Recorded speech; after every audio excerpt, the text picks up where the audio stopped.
Todos manifestamos desejos diariamente. A maioria faz isso eficientemente.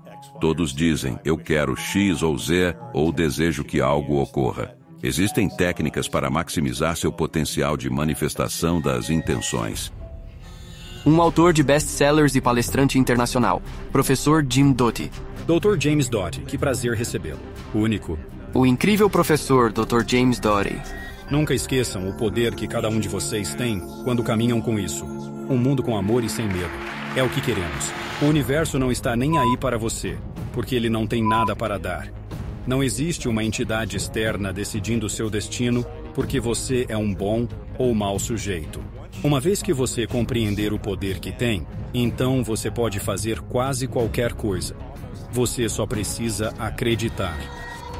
Diria que é algo para pensarmos logo de início, no começo do dia, de manhã. Preparado para um ritmo diário, manifesto isso tudo. Agora contarei o que faço. Sejam bem-vindos novamente à School of Greatness.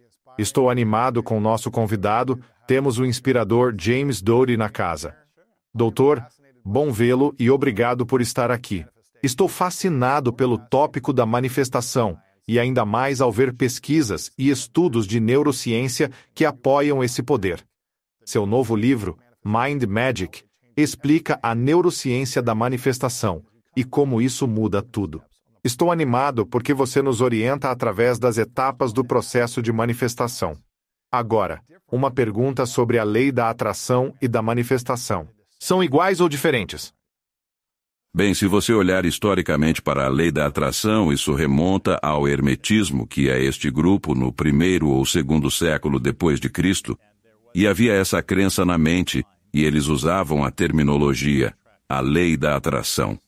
E claro, depois tem um cara, acho que o nome dele era Phineas Quimby, que promoveu isso mais adiante. Isso foi no século XVIII, ou por aí. E depois, claro, no século XIX. Quem era? Assim foi o influente autor Napoleon Hill. Então pense e enriqueça Napoleon Hill, sim, definitivamente. E de algum modo ele continuou persistentemente nesse caminho. Então é essa narrativa convincente de que existe esse poder universal, que quando você realmente quer algo, se você, enfim, usar os métodos certos, você vai conseguir, sem dúvida. E claro, foi adotado por pessoas que promovem superstições e pseudociência. Isso não quer dizer que não há um fundo de verdade, mas foi cercado por todos os tipos de outros aspectos que eu acho que diminuem o poder real disso.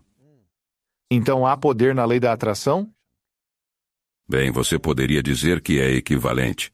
A maneira como é usado equivale à manifestação. A questão é, eu acho mais importante, todos nós estamos manifestando todos os dias, certo? A maioria de nós faz isso de maneira muito ineficiente porque todos se sentam e dizem, eu quero X, Y ou Z, ou eu desejo que isso aconteça. Eu acho que existem técnicas que você pode usar que podem maximizar o potencial de você manifestar suas intenções. Então, aprender como o cérebro funciona e como essas técnicas funcionam, maximiza isso. Você é como um atleta, como você bem sabe. Se você nunca foi ensinado algo, você tenta pela primeira vez e se atrapalha. Francamente, a maioria das pessoas se atrapalham pela vida, certo? Então, à medida que você pratica ou aprende com pessoas que têm o conhecimento, você aperfeiçoa. Você entende, se você quiser dizer as bases neurocientíficas disso e como você faz essas, o que chamamos de redes cerebrais cognitivas interagirem, e então você passou de, bem, pode acontecer. Eu pensei sobre isso para há uma grande probabilidade de que aconteça. As pessoas falam sobre a mente consciente e a mente subconsciente.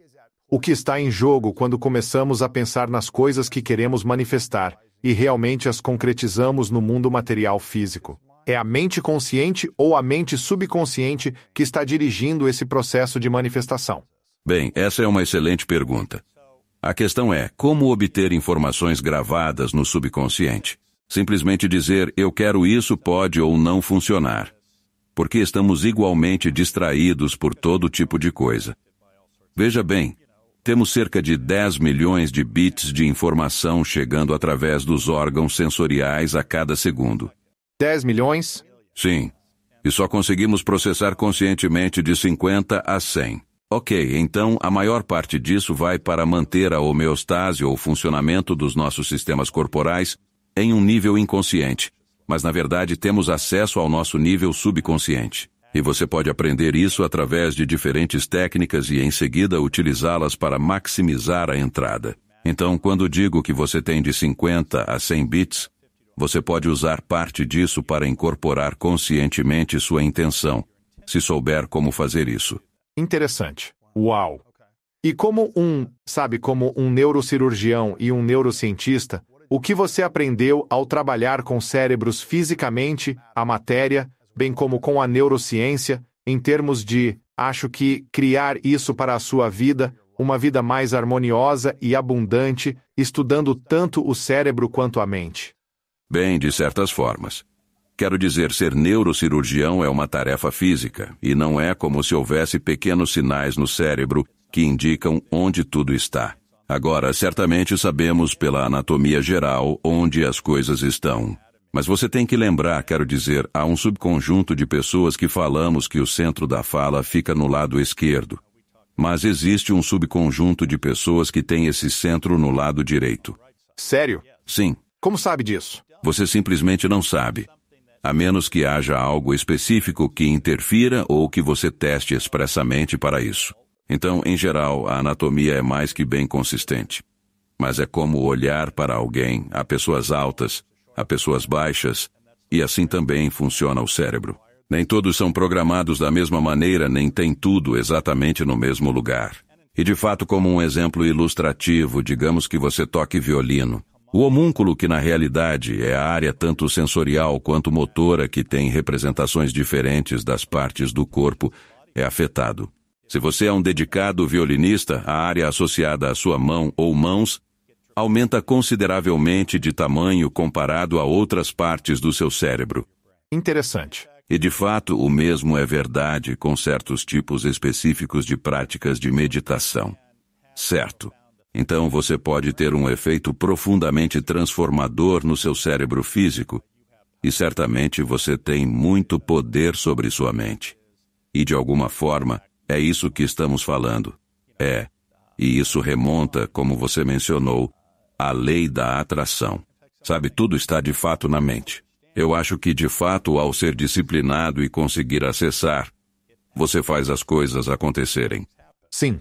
E seja um desafio físico ou um desafio mental, você precisa entender como obter acesso.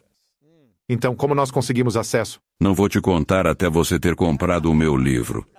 Bem, você discute no livro o fenômeno da vibração, que é interessante, pois embora existam ondas cerebrais, há também a energia vibracional do coração.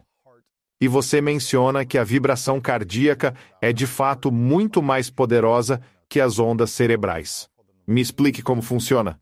É verdade, você pode realmente medir a energia vibracional do coração a uma distância de aproximadamente 1,5 a 2 metros. E é aqui que a situação fica confusa entre a coisa mística e a realidade, pois muitas pessoas adicionam todo tipo de outras coisas àquilo, mas surpreendentemente é verdade. E o interessante sobre isso, e tenho certeza que você apreciou, é que você pode conhecer pessoas que têm uma energia e uma presença que te fazem se sentir bem. Normalmente são pessoas que não são julgadoras, são aceitantes, abertas e respeitam quem você é como pessoa. Eles não menosprezam você e você quer estar perto dessas pessoas. E essas pessoas emitem uma energia muito positiva. Isso é interessante. E é interessante também porque, por exemplo, se você tem um grupo de mulheres que moram juntas durante um período de meses, seus ciclos menstruais vão se sincronizar. Sério? Sim. Por que isso? Bem, é a natureza desta energia vibracional. E falo sobre isso no livro. E de fato, se você pegar 5 ou 6 metrônomos alinhados e observá-los, e estiverem na mesma mesa vibrando, todos ficarão sincronizados ao longo do tempo. E então esta ideia de vibração tem, na verdade, uma influência nas coisas, em outras coisas. Então, estando agindo de forma caótica e constantemente em um estado de caos, perto de outra pessoa, posso influenciá-la a criar essa vibração ou o contrário. Eles podem me influenciar a ficar calmo se forem mais calmos. Sim, sim, com certeza. E de fato, qual deles vence? Essa é uma boa pergunta, quer dizer, depende do quão poderosa essa energia é. E essa energia pode ser muito poderosa, negativa ou positiva. E claro, eu acho que você concordaria que a maioria das pessoas tenta evitar estar perto de pessoas negativas. Você sabe, existe um ditado sobre o que eles chamam de sugadores de energia. Eles estão ao nosso redor. Eu fui chamado por uma mulher outro dia, e eu simplesmente temo receber uma ligação dela porque sempre se transforma em um drama sobre ela, e você fica ali e é a mesma coisa repetidamente. E é triste porque... E podemos falar mais sobre isso. Todos nós carregamos traumas da nossa infância, certo? Sim. E até que você esteja ciente de que as bagagens emocionais que você carrega têm influência em cada decisão que você toma, em cada relacionamento que você tem, você não pode mudar. Como exemplo, tenho certeza de que você já viu situações onde pessoas escolhem repetidamente um parceiro abusivo. Sim. De novo e de novo. E você não entende por que isso acontece.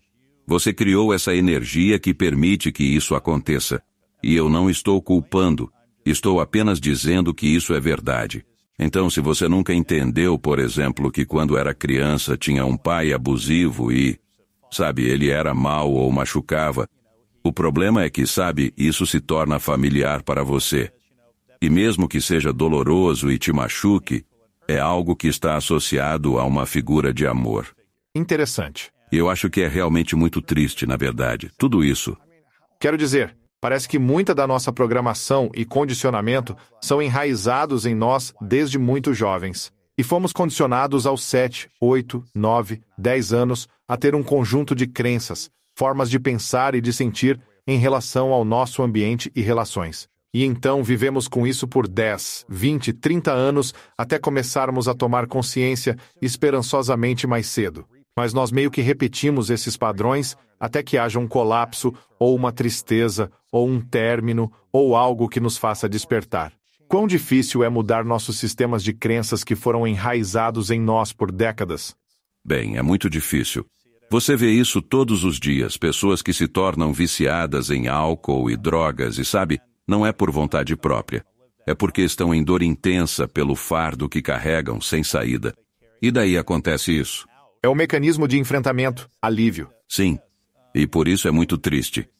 E como você mencionou, até que ocorra um evento profundo e doloroso que chame a atenção deles, muitos não mudarão.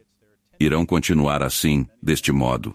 É possível a pessoa mudar tudo sem passar por um evento dramático e doloroso? Bem, sabe como é? Existe um ditado. Quando o aluno está pronto, o mestre aparece. Se o aluno não está pronto, é difícil mudar. Agora, não me entenda mal, é claro que existem casos em que alguém, do nada, acorda um dia e pensa, eu não gosto disso. Eu me sinto horrível, sabe? Eu acabei de arruinar este relacionamento. Eu preciso fazer uma autoavaliação interna e conversar com algumas pessoas para que me deem uma visão. Sim, você pode fazer isso, mas é difícil. E mesmo para mim, como um exemplo, quando criança, eu aprendi uma técnica de manifestação com uma mulher em uma loja de mágicas. Isso, na verdade, é sobre o meu primeiro livro, que se chama Dentro da Loja Mágica, um Neurocirurgião. A descoberta dos caminhos secretos para a alma. E essa história é sobre a minha própria infância. Crescendo na pobreza com um pai alcoólatra e uma mãe que teve um derrame quando eu era criança, ela ficou parcialmente paralisada, tinha uma doença convulsiva e depressão crônica, e tentou suicídio várias vezes. E nós vivíamos de assistência pública. Você pode imaginar que superar essa bagagem é muito, muito difícil.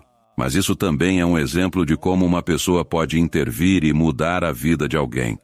E o que aconteceu foi que eu tinha interesse em mágica. E assim, na verdade, o nome desse livro é Mind Magic. E acabou que, quando meus pais passavam por alguma situação traumática, eu pegava minha bicicleta e pedalava o mais longe e rápido possível.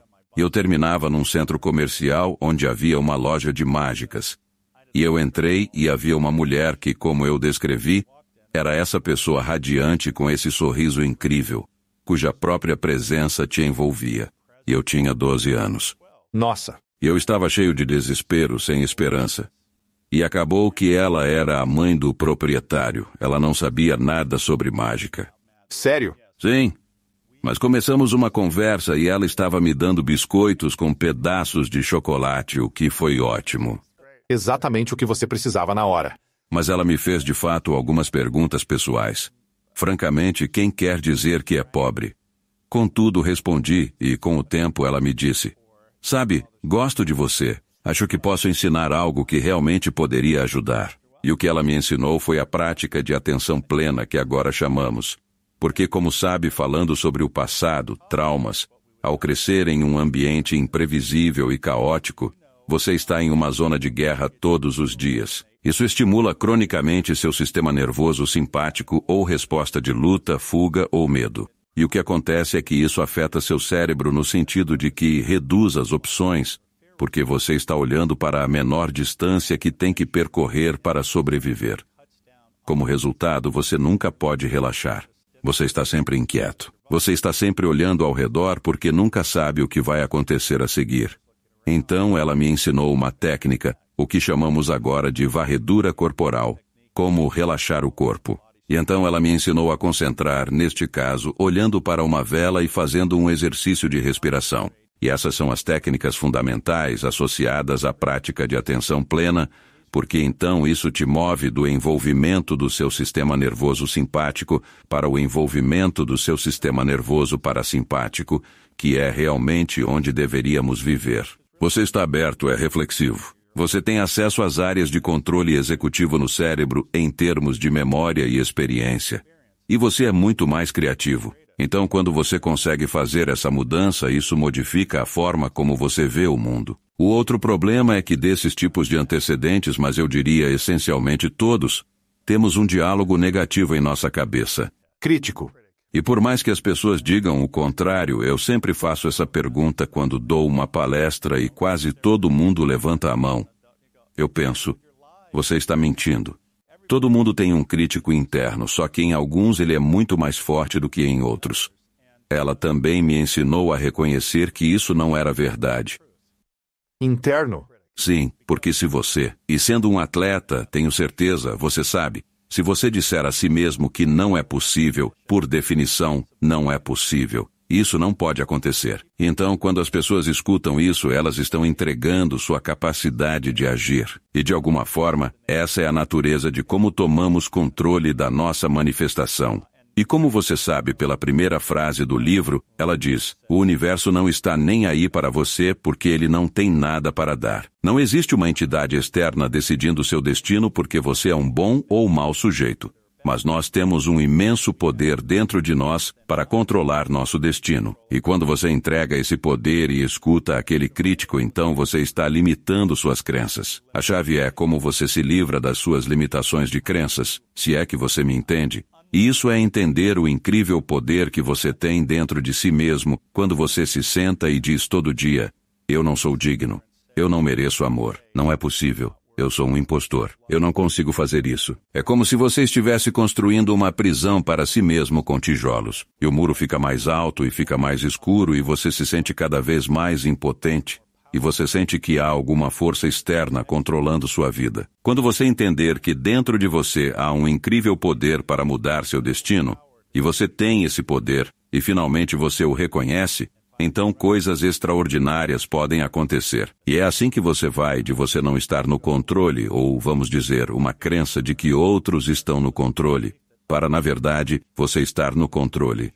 Como você se libertou das crenças limitantes e do constante estado de luta ou fuga, sentimentos que também vivenciei quando criança, me sentindo envolvido, inseguro, estúpido, não amado por várias razões. Consegui fundamentar isso com crenças e provas da infância.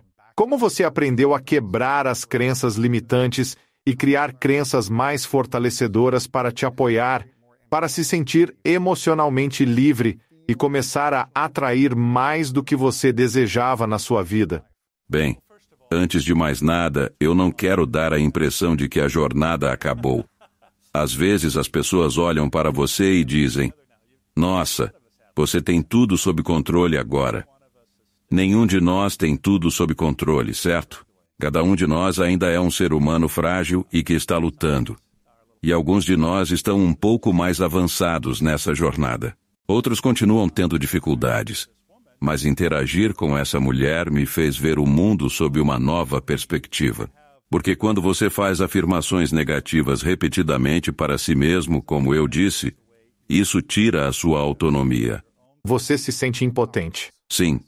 O negócio é que, quando você se autoflagela sendo normalmente a pessoa mais crítica consigo mesma do que qualquer outra, passa a ver todos à sua volta com essa mesma ótica crítica. Interessante. Então, sermos críticos conosco ajuda a criar ótimos relacionamentos com outros? Muitas vezes é muito prejudicial porque você sempre pensa que, vão me trair, vão mentir, pois está contando esses tipos de histórias, e isso torna as coisas difíceis. Autêntico ao ser crítico de si mesmo. Sim, sim. Isso nos leva a uma discussão completamente diferente, abordando as zonas azuis como exemplo, pulando de um assunto para outro. Cidade Loma Linda é bem perto, cerca de 1 hora daqui, uma das zonas azuis. Sim, claro. Mas se você observar atentamente as zonas azuis ou o trabalho do estudo de longevidade ou desenvolvimento adulto de Harvard, como é chamado, mas esse é o renomado trabalho de Robert Waldinger. Séculos atrás, quando vivíamos em aldeias, nascíamos lá. Tínhamos uma comunidade que, mesmo com nossos defeitos, ainda nos amava e cuidava de nós, nos ensinando lições. Tínhamos nossos pais, irmãos e avós por perto. E a própria natureza disso, na verdade, você não tem esse diálogo negativo interno acontecendo, certo? É um diálogo interno negativo que é extraordinariamente prejudicial. Porque, veja, quando você está sempre estressado, ansioso e negativo consigo mesmo, bem, o que isso faz? Isso estimula seu sistema nervoso simpático, que então faz o quê? Resulta na produção de proteínas inflamatórias que, claro, estão associadas a estados crônicos de doença. Isso deprime seu sistema imunológico, aumenta os níveis de hormônios de estresse como cortisol, que, de forma crônica, são muito ruins para você. A função cardíaca é prejudicada. Sua pressão arterial aumenta. Então todos esses aspectos negativos são ativados quando você está constantemente hipercrítico. Nossa. Então não se sente tão bem. Você se sente cansado, exausto, drenado. E outro aspecto é, por exemplo, com meus próprios pais. Eu tinha a sensação de que não é que eu não era amado, mas era ignorado. Eu não conseguia entender por que eles agiam assim. E eu estava sempre com raiva. E quando eu mudei a forma como eu via o mundo, isso me tornou muito mais compreensivo e gentil. Porque percebi que todo mundo está sofrendo em algum nível. E o problema não era que eles não se importavam. O problema era que eles não tinham as ferramentas para se ajudarem, para se curarem, para processar, para se regularem. Exatamente. E entenda, tenho certeza de que você conhece pessoas. Você as observa passando pela vida e elas sempre lutam porque ninguém nunca mostrou um caminho diferente. E esse é o único caminho. E às vezes eu penso que provavelmente você está pensando, sim, eu já mostrei a eles 1000 vezes. Mas não estão dispostos. Sim. Dispostos.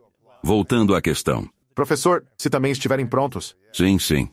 A razão pela qual estava dizendo isso é que, de muitas maneiras, prepara o cenário para sua reação.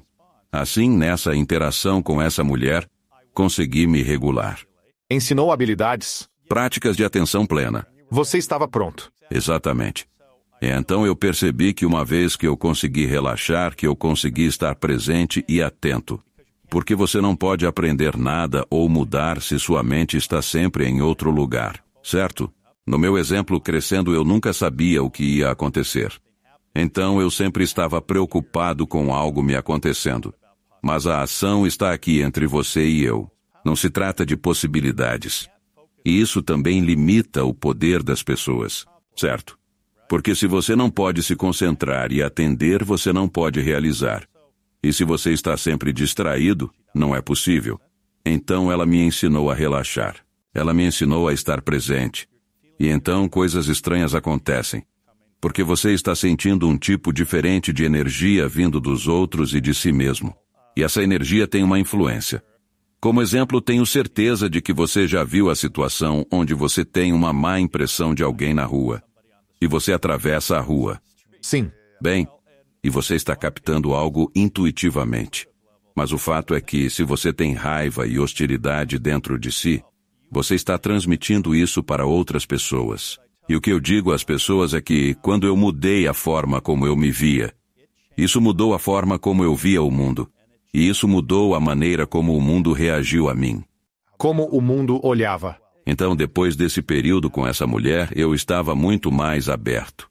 Eu estava reflexivo. Eu estava generoso. Eu estava gentil. E porque eu compreendi que eu tinha estado sentindo dor e ainda estava sentindo, mas outras pessoas também estavam. Então isso mudou a forma como eu as via. E eu acho que isso é um aspecto muito crítico do processo de amadurecimento. E de estar em um caminho de autodesenvolvimento. Isso é lindo. O que você diria? Qual seria o pensamento?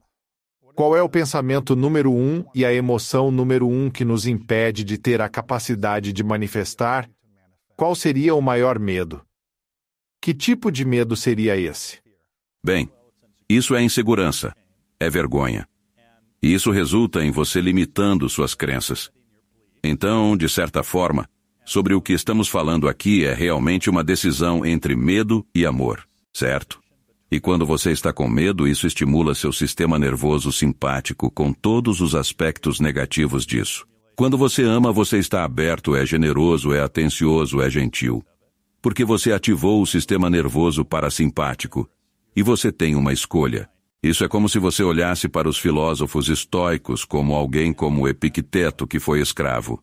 Ele diz: eu não posso controlar meu ambiente externo. O que posso controlar é como eu reajo ao meu ambiente. Então você encontra pessoas com certeza que dizem que a vida delas é miserável, que a vida delas é horrível. Enquanto você conhece outras pessoas que dizem, bem, está difícil agora, mas estou otimista de que vai melhorar. Ou sei que se eu fizer isso, vai melhorar. Essas são atitudes completamente opostas que têm um efeito profundo. Profundo dependendo do que você está acreditando. Sim, mas como alguém consegue mudar sua atitude para o positivo, mesmo estando sofrendo e se sentindo vítima de tantas adversidades que acontecem? Bem, não posso simplesmente dizer com toda sinceridade que, se você fizer isso, sua vida será completamente perfeita. Existem situações difíceis em que, seja por racismo estrutural profundamente integrado ao sistema, ou pobreza crônica, porque em todo o mundo e inclusive na América, a capacidade de superar a pobreza para a maioria é muito improvável que aconteça. Então sim, você tem poder. Mas não necessariamente vai mudar isso e tudo vai ser perfeito. Tenho certeza que as coisas não são perfeitas para você também. E não importa o quanto intensamente você tente ou deseje. Embora externamente as coisas possam até parecer fantásticas. Não é perfeito e definitivamente não é do jeito que você necessariamente deseja. Eu tenho que dizer exatamente a mesma coisa. Mas há de fato algumas pessoas que, não importa o quanto trabalhem duro, encontrarão o processo extremamente desafiador. Dito isto, o que sabemos é que existem certas práticas e regras estabelecidas. E se você deseja realmente sair de algo ou mudar as coisas, então a melhor maneira de fazer isso, a que tem a maior probabilidade de sucesso, é seguir algumas das coisas sobre as quais estamos falando aqui. E uma delas é que, por exemplo, há uma tendência inerente em todos nós de querer alcançar algo. E se você é um atleta dedicado, você define certamente uma meta. Bem, metas são sempre boas. Mas se você se concentrar apenas obsessivamente no objetivo e não se preocupar com qualquer uma das outras coisas importantes que estão acontecendo durante o processo, então, eventualmente, você alcança o objetivo, e ainda assim, não há nada lá. O que sabemos, a maior causa do sofrimento é o quê? É o apego e os desejos intensos.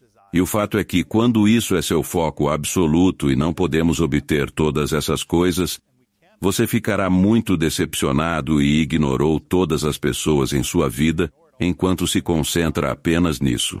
E infelizmente muitas pessoas aprendem essa lição muito tempo depois de terem destruído suas famílias. passado por vários casamentos, seus filhos não gostam deles. Certo? Porque perseguiram resultado, objetivo ou sonho, mas negligenciaram o resto. É porque, como eu estava dizendo, até sobre mim mesmo eu pensava, bem, se eu apenas fizer isso, você sabe, minha vergonha e insegurança vão desaparecer. Serei amado por todos, e minha vida será perfeita. No entanto, em cada um desses ápices, tudo o que eu tinha era decepção. E enquanto todos me diziam que a vida era ótima, eu não sentia isso por dentro. Porque eu não havia entendido que eu era o único que tinha a chave para a prisão criada por mim mesmo. E até que você perceba isso, você está em um caminho muito difícil. Então, se estamos partindo de um ponto de insegurança, medo ou escassez, e estamos dizendo, sabe, eu quero manifestar. Eu quero criar mais para mim mesmo. Eu quero ter mais dinheiro, quero ter mais oportunidades, realizações, sucesso. E é isso que eu quero. Eu desejo essas coisas. E começo a aplicar algumas das práticas de manifestar e criar mais abundância em minha vida. Mas, se eu criar esses resultados externos e não mudar as inseguranças ou a vergonha, o que acontece depois? Bom, você termina como eu, tendo tudo e estando incrivelmente infeliz. Sim. Você ainda pode realizar e atrair o que deseja, concretizar desejos e alcançar objetivos, mas isso não mudará sua autoestima. Pode até piorar. Exatamente. E por isso estava te contando a história daquela mulher, pois aos 12 anos ela me ensinou uma técnica de visualização ou de manifestação que originou este livro. Então ela disse para escrever 10 desejos. Bom, novamente, infelizmente, na sociedade capitalista ocidental e com apenas 12 anos, você fica pensando no que as pessoas desejam. Quero dinheiro, carros e garotas. Bem, sim, eu queria um relógio Rolex. Sim, sim. Porque o pai do Afrindabite tinha um e para mim isso parecia tão incrível. Certo? Eu queria um Porsche prata. Eu queria uma mansão de frente para o oceano, etc, etc. 12. Sim. Sim. Eu queria $1 milhão, que hoje em dia provavelmente são cerca de 100 milhões.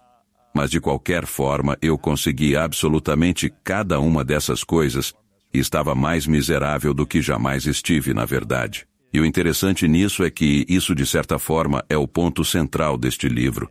Porque, de novo, a pessoa média pensa que sabe o que quer, mas não entende o que realmente precisa. E esse é o aspecto crítico aqui. Qual é a diferença entre saber o que queremos e ter o que precisamos? Então, como você sabe, existe o que chamamos de felicidade hedônica. A lista que eu acabei de dar a você está relacionada ao prazer e à felicidade hedônica. Eu quero. Isso vai me fazer sentir bem comigo mesmo. Ai, ai, ai. Essa é a pior coisa que você pode fazer se quiser manifestar o melhor. Sério? Sim. Quando você pessoaliza. Sim, pois você fala tanto desta insegurança que seria a causa principal de todo o resto, estou certo? E não é. Não é suficiente, definitivamente não. E especialmente as pessoas pobres veem através da amarga perspectiva de não ter o suficiente. E então, quando você age baseado em uma profunda crença e movido pelo medo, isso tem um alto negativo efeito nessas redes cognitivas cerebrais.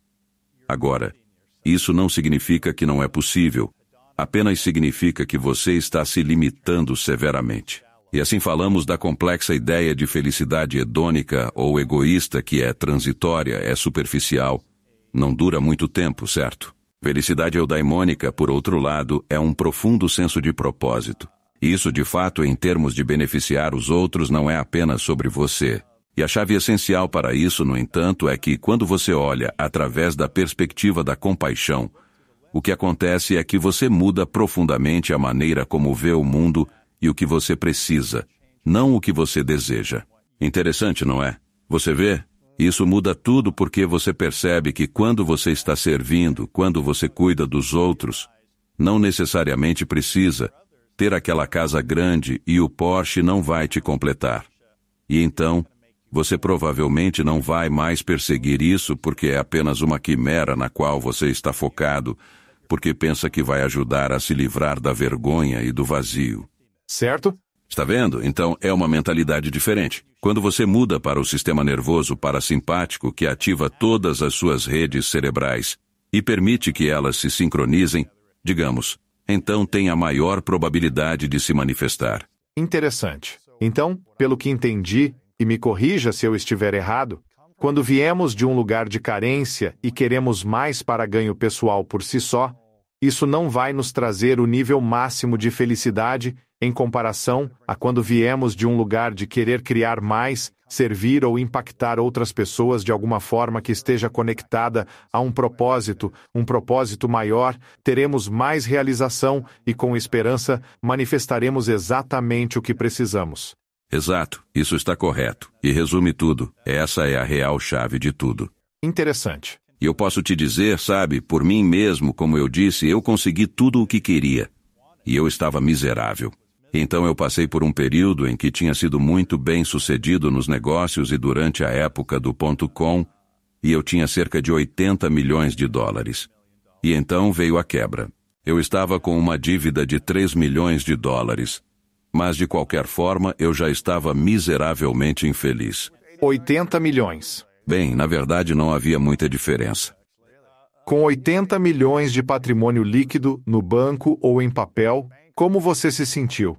Melhorou algo em sua autoestima? Não, sério, não, nem um pouco. Não teve vontade tipo, agora tenho dinheiro. Provei que todos erravam. Sim, eu mostrei a todos que estavam errados finalmente. Mas isso não significou nada para mim. E esse é o meu ponto. Bem, deixa eu voltar um pouco. Eu gostava de dirigir Ferraris? Sim. Eu gostava dos Porsches? Sim. Eu gostava de ter uma vila em Florença? Sim.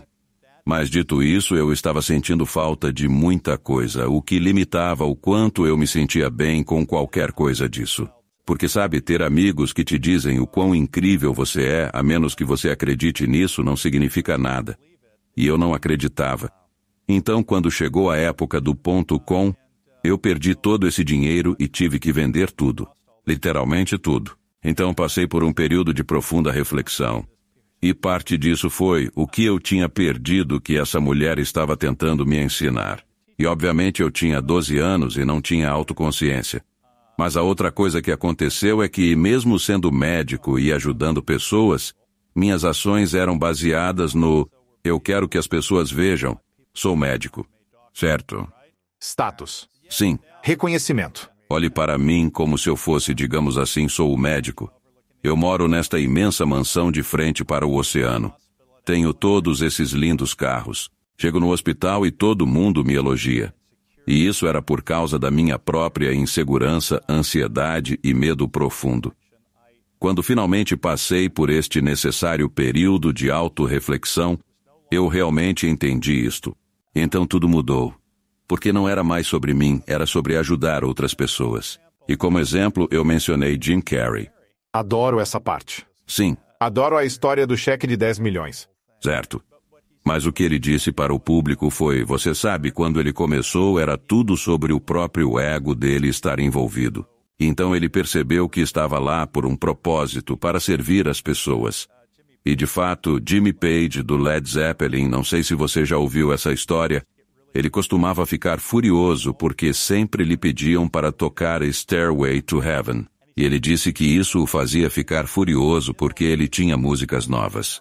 Ele fez tudo isso, mas todos queriam ouvir Stairway to Heaven. E ele disse, então eu percebi que não é sobre mim.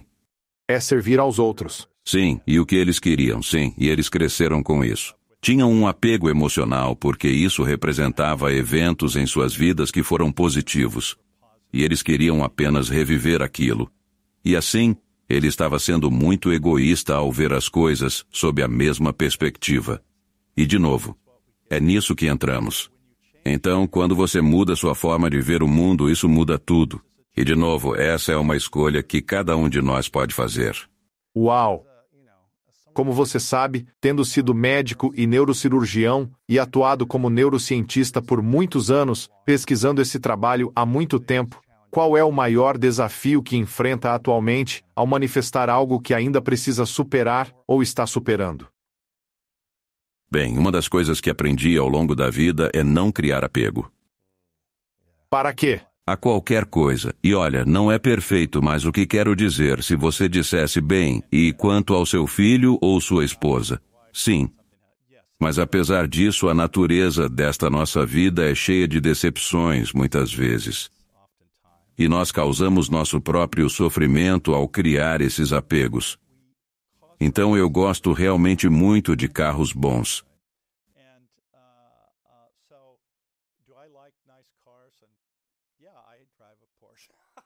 Luxos. Sim, e eu trabalhei muito duro. Eu dei quantidades imensas para outras pessoas. Não tenho nenhum sentimento ruim sobre essas coisas. Mas o que posso te dizer é que se tudo desaparecer amanhã, isso não terá impacto no meu estado mental.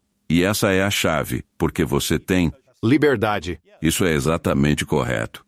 Porque se você cresce na pobreza, o que é que te prende ou segura ou aprisiona? Dinheiro. Então, quando eu perdi tudo e tive essa escolha com essas ações que eu poderia doar para a caridade ou não, eu escolhi doar, o que eram 30 milhões de dólares. Mas doar, de certa forma, me libertou. Eu simplesmente não me importava mais. Não me aprisionava mais, entende? E esse é um nível que leva tempo e trabalho para alcançar. E muitas pessoas... Minha esposa disse, quando eu dei todo aquele dinheiro, tinha um artigo no Wall Street Journal. Ela disse, eu não me importo que ele doe dinheiro. Eu só queria que ele não tivesse doado tudo. Estou realmente muito curioso. É mesmo ruim as pessoas quererem possuir bens materiais, um carro bacana, uma casa legal, $1 milhão na conta bancária ou roupas bonitas? Isso é considerado ruim quando elas pensam em manifestar, já que é sobre elas mesmas? Bem, se tudo é sobre você e sua narrativa é sempre sobre você, eu acho que você vai levar uma vida infeliz. Não vai conseguir a felicidade. Certo. Porque você não tem propósito ou significado, sabe? Sim, eu quero dizer que sim. É legal andar por aí desfilando com suas roupas, ir a festas e sair com isso tudo. Seja o que for. Sim, claro. Não tem nada de errado com isso. Mas quando cada ação na sua vida é uma ação egoísta voltada para as suas necessidades, então é uma existência vazia. Como exemplo, eu conheço pessoas que, claro, não conseguem se apegar a uma mulher. Eles têm que ter a próxima mulher bonita, certo? E a única coisa deles é ser visto com a mulher bonita. Não é sobre eu me importar com essa pessoa. Eu realmente gosto dela. Ela é realmente especial. Você sabe, ela tem os atributos que me fazem parecer bom. Certo. Ou sabe como é, Deus, eu não posso ir a esse evento com esse meu carro.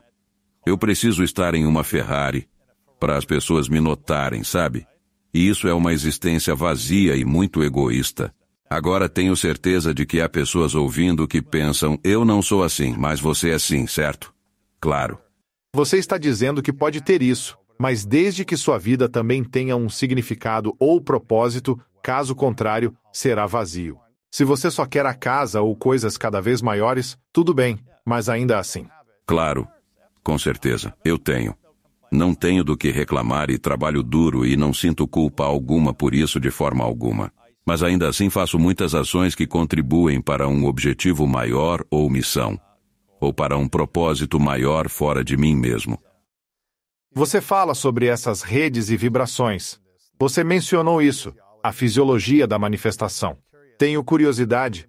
É mais importante estar pensando em uma certa intenção ou certas ideias ou crenças, sentindo certas emoções ou fisicamente em uma vibração com o corpo todo para ajudar a manifestar? Bem, certamente se você puder juntar tudo e organizá-lo de forma coerente, quero dizer, isso é o ideal, mas eu acho que mesmo entender apenas um aspecto Novamente falamos sobre crenças limitantes. Você precisa sinceramente entender o que faz você limitar sua própria crença. E de certa forma, isso se resume à autocompaixão. Quando você é gentil e amável consigo mesmo, isso muda sua própria fisiologia. Isso te tira da opressiva rede de medo. E transformar crítica em compaixão. Ter compaixão.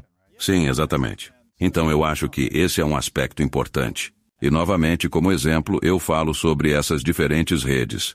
Há a rede padrão, a rede de saliência, a rede de atenção e a rede de controle executivo. Agora, a razão pela qual eu menciono essas é que a rede de controle executivo, na verdade, realiza as coisas, se quisermos colocar dessa forma. Mas se você for impulsionado pelo medo, ansiedade e insegurança, Então isso limita a sua capacidade de fazer isso, porque você não tem acesso completo, porque é aí que você tem produtividade e criatividade. Acesso completo a quê? Às suas memórias e experiências passadas. É isso que a rede de controle executivo contém.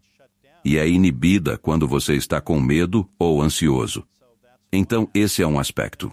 E então, sabe, o outro aspecto sobre o qual falamos é incorporar suas intenções. Sabe, você tem que tornar aquilo que deseja evidente. Como?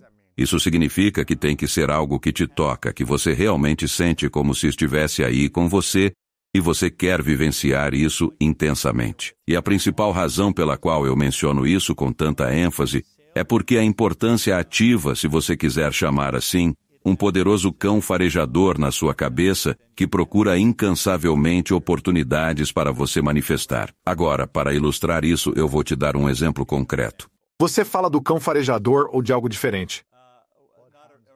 Ele procurava coisas, certo? Isso é enviado.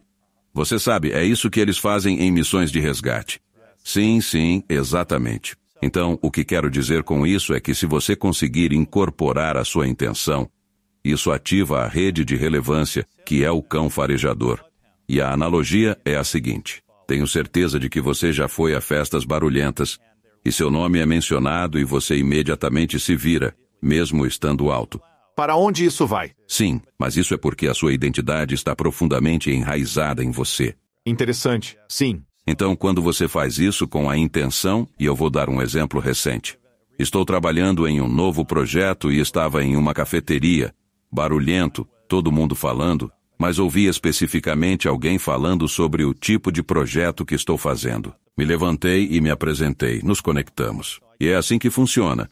Porque cria essas sincronias, porque está sempre atento para escutar oportunidades, como pode fazer sua intenção acontecer. E outro exemplo é como neurocirurgião. Eu via pacientes, por exemplo, alguém com hidrocefalia. E a maioria das pessoas não sabe sobre isso e elas diriam, meu Deus, nunca ouvi falar disso antes. Isso é raro? Bem, não é tão raro assim. E obviamente, se você está vendo um neurocirurgião, não é raro para nós. Mas o que acontecerá é que eu os verei em alguns meses e eles voltarão. Aconteceu a coisa mais incrível. Eu encontrei 5 pessoas com exatamente a mesma coisa. Certo. Porque eles incorporaram isso. Interessante. Então eles sintonizam e de repente parece que está em todo lugar. Sim. Você fala sobre as sincronicidades no seu livro. Qual a real importância de encontrar e procurar por sincronicidades quando se trata de manifestar? Bem, eu acho que se você fizer corretamente, eles ocorrem naturalmente uma e outra vez. E você pode achar que são chocantes. E como isso aconteceu? Mas isso é porque você tornou sua intenção saliente.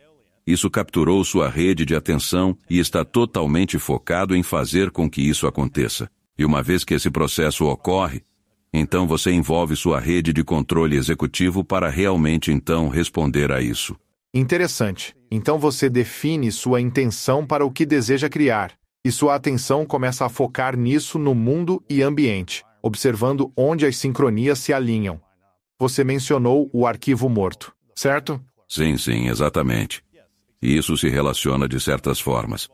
Antes de tudo, um dos processos que falamos sobre ter a capacidade, em um nível consciente, de incorporar sua intenção. Ou seja, nós chamamos isso de marcar com valor.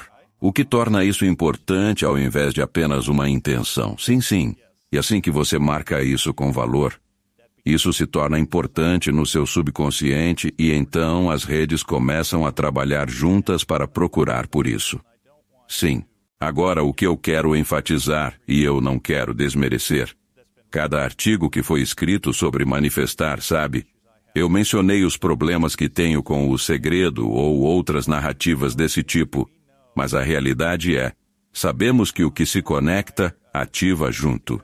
Sim, entendo. E o meu ponto sobre isso é, em primeiro lugar, você tem que realmente trabalhar.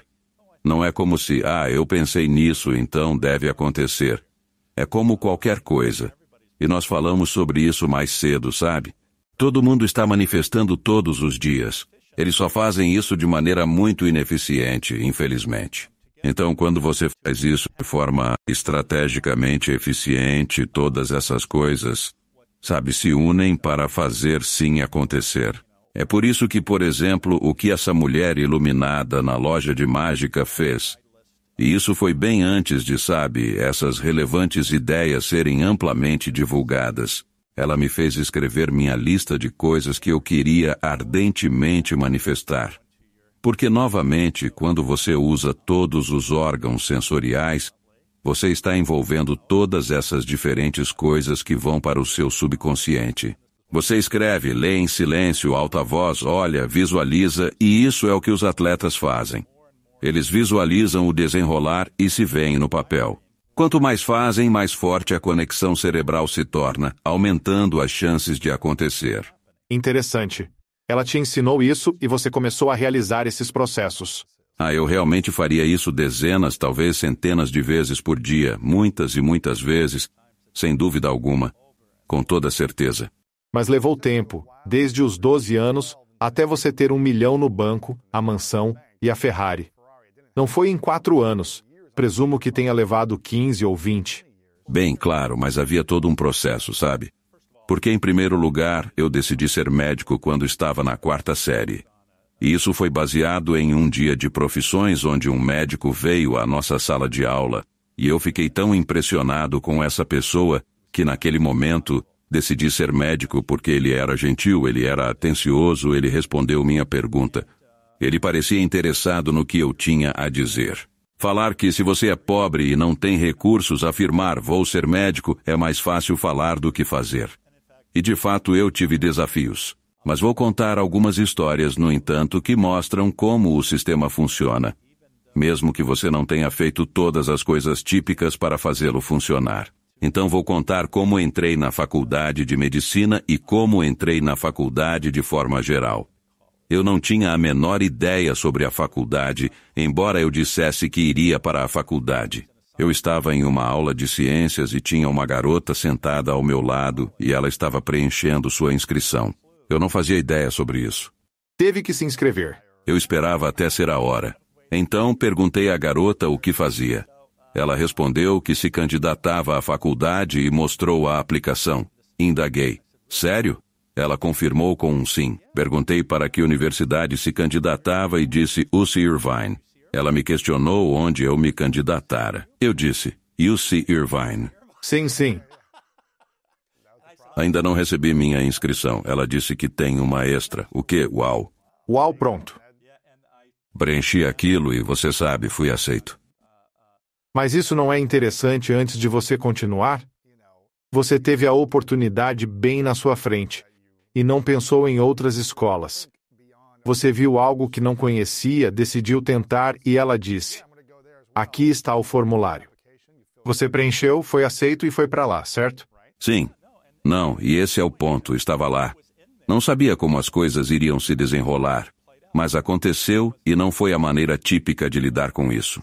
Exatamente. O que ocorreu foi que enfrentei muitas dificuldades. Tive de sair da universidade várias vezes, por exemplo, para tirar meu pai da prisão ou lidar com minha mãe que tentou se matar. Não são experiências agradáveis. Ao me inscrever na faculdade de medicina, a média do GPA exigida era 3,79, próximo do A-, certo? Naquela época, meu GPA era 2,53 e eu... Não dava. Então vamos lá, vou te contar. Eu não me formaria na faculdade, então fui para o lado do pré-médico. E claro, você sabe, ao dizer que quer ser médico com todos esses amigos, muitos dos quais eram pré-médicos com média 3,7. Como eu ficava entre eles. Claro. E sabe, foi muito doloroso porque ele disse, você nunca vai ser médico. Esse GPA, que piada, né? Esse é o seu sonho. É doloroso. Então eu fui. Antigamente precisava-se de entrevista com a comissão da pré-medicina, você marcava um horário e eles escreviam uma recomendação. Cheguei ao escritório e solicitei à secretária uma consulta para a carta. Olhando-me, ela recusou meu pedido, perguntei-lhe o motivo. Sabe, ela tinha puxado mesmo meu arquivo. Ela disse porque é uma perda de tempo para todo mundo. Cara. Agora, você consegue imaginar um ser humano dizendo que você é uma perda de tempo para eles? Quer dizer, quão doloroso. Mas eu olhei para a mulher e disse, sabe, eu aprecio o que você está dizendo, mas eu não vou sair daqui até você marcar essa consulta para mim. Eu continuei, se você quiser chamar a segurança, tudo bem, mas eu não vou sair. Então ela chamou, mas imagine, chegou a hora da minha consulta. Agora você se lembra dessas fotos? Vimos do Putin sentado numa ponta da mesa, ele está sozinho. Sim. Eu entro na sala, estou numa ponta da mesa comprida, talvez com uns 20 anos de idade. Na outra ponta, 3 pessoas. O homem no meio tem meu arquivo. Ele me olha. Pega o arquivo, levanta da mesa, joga na mesa o arquivo e diz, fale o que deve falar para acabar com isso tudo. Sério? Sim. Nossa, que coisa. E você fica aí sentindo que intimidante, né? E que cara chato esse, né? Então, o que de fato aconteceu foi que eu olhei diretamente para o sujeito e disse, não vou permitir que você me reduza apenas a uma média de notas. Sou muito mais que isso. Sou um ser humano. Posteriormente, eu continuei a dar uma inspiradora aula para eles por aproximadamente uns 20 minutos. Que coisa. Todos estavam chorando no final, porque quando você mostra sua humanidade, eles não podem mais ignorar você. Eles não podem te objetificar se você está bem ali, na frente deles, os forçando a olhar para você. Nossa.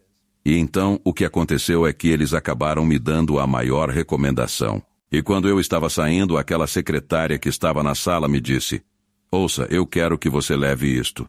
E era um folheto para um programa de enriquecimento de verão na Universidade de Tulane, em Nova Orleans, para estudantes socioeconomicamente desfavorecidos e estudantes de minorias. E ela olhou para mim e disse, você sabe, eu tenho que te dizer uma coisa. O prazo já passou, mas eu não acho que isso vai te afetar. Certo, certo. Então eu liguei para essa senhora e ela me permitiu entrar no programa. E eu me inscrevi em uma faculdade de medicina e fui aceito em uma faculdade de medicina mesmo sem ter um diploma. Uau! Agora, para lhe mostrar, contudo, a importância disso é que após isso veio o Katrina, o diretor da faculdade de medicina entrou em depressão e renunciou. Então eles procuravam um novo diretor na Tulane. E eles tinham um cara de Harvard, mas ele queria uma cátedra patrocinada.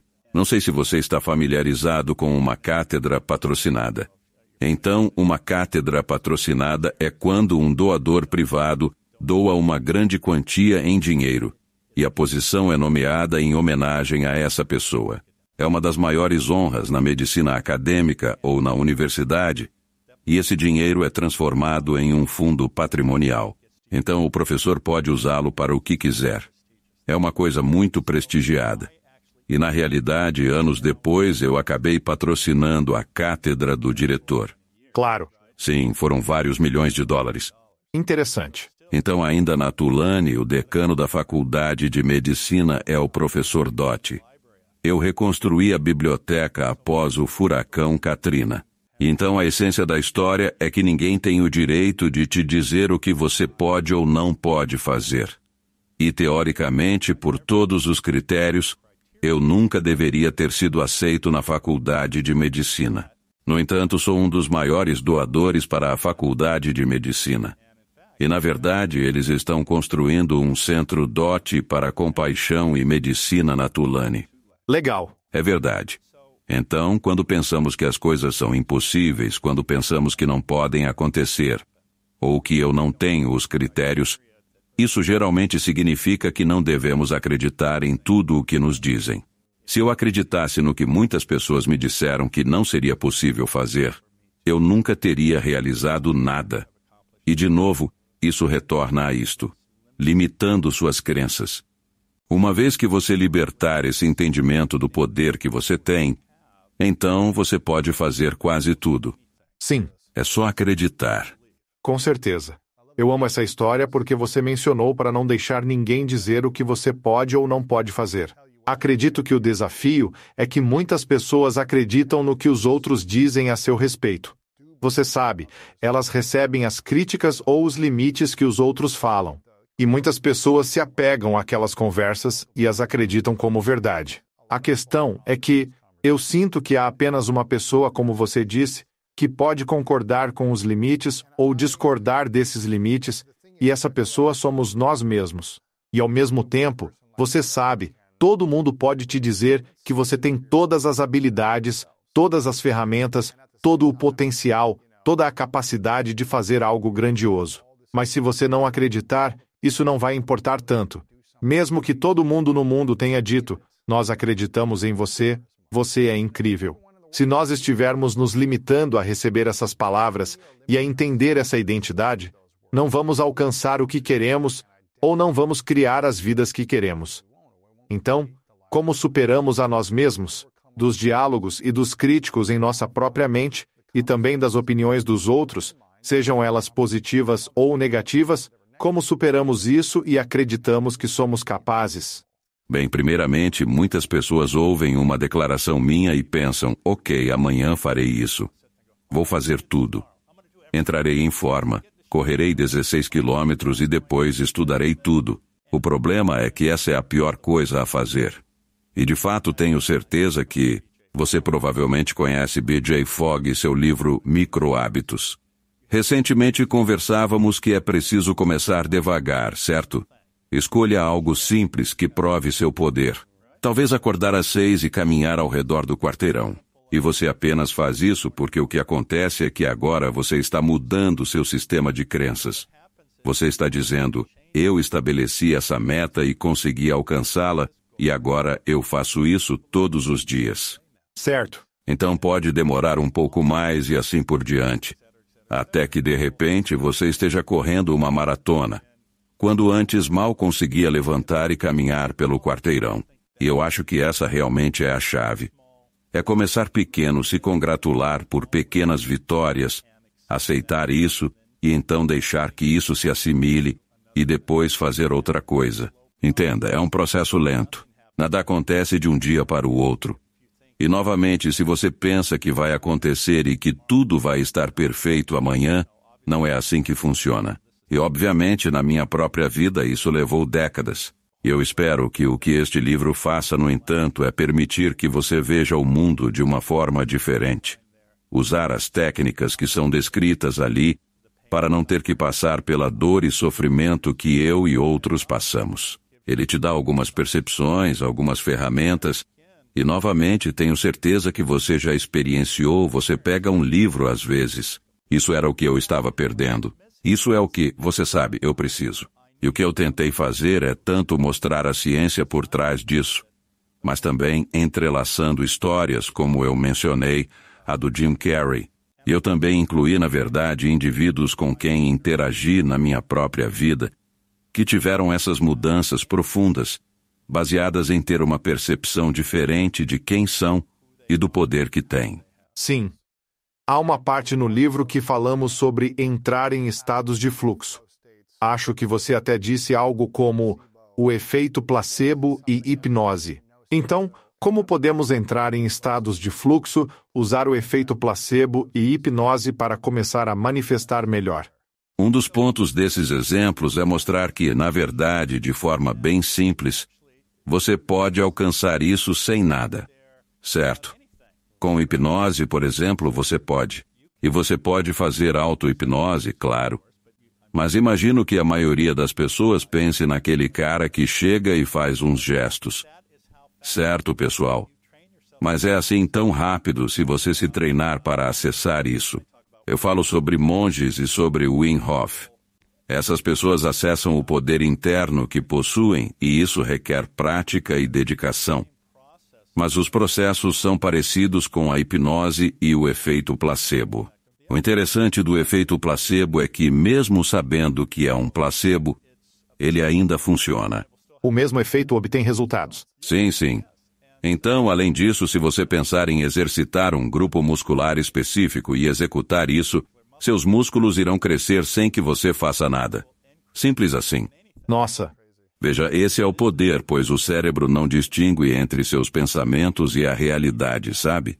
Se plantar isso agora não quer dizer que seus músculos ficarão como de um levantador de peso olímpico, mas eles realmente aumentam em massa.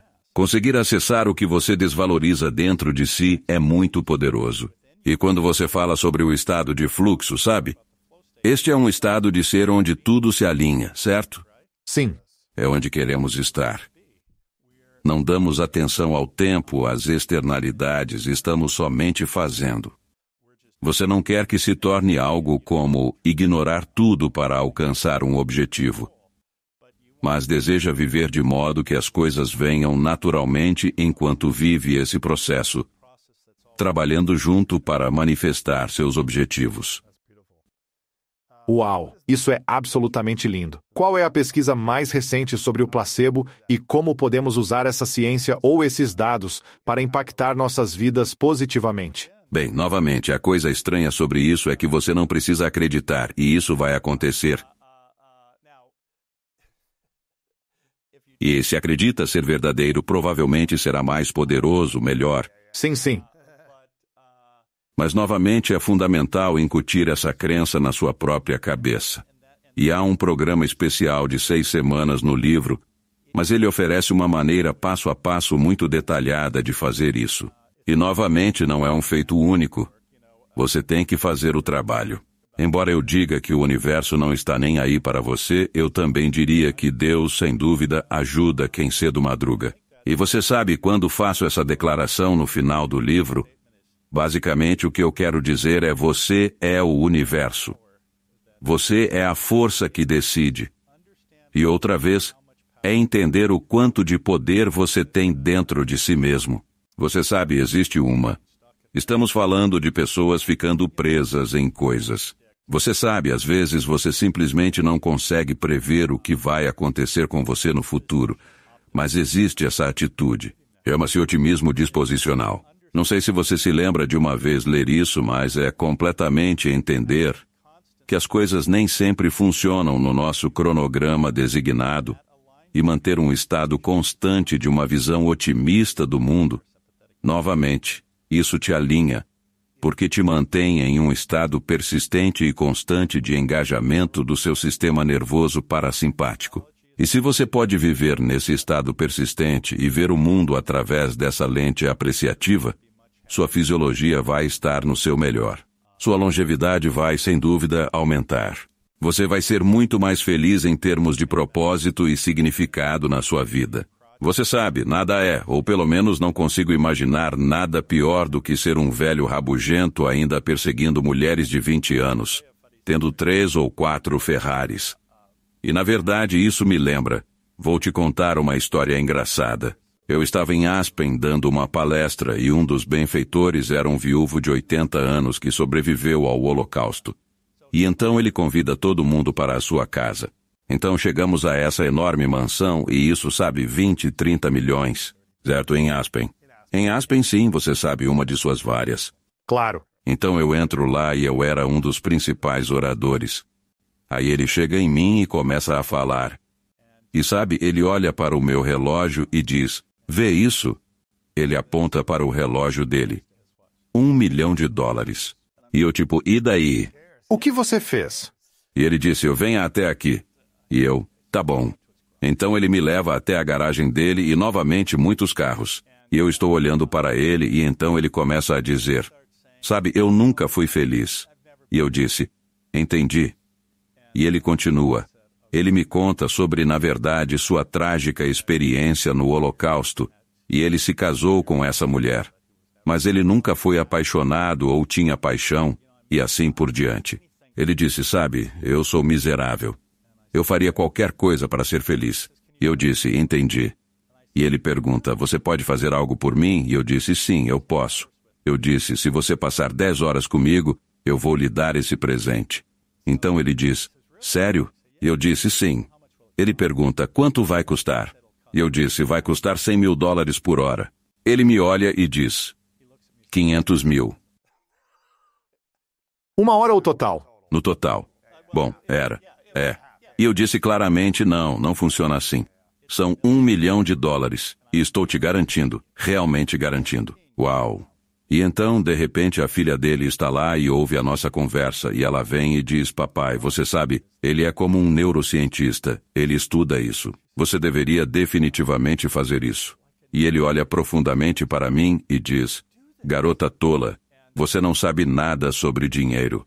Ele então diz, preciso seriamente economizar esse dinheiro para você. E ela me olha diretamente e diz, eu tenho tudo o que preciso, a sério, não preciso de mais nada.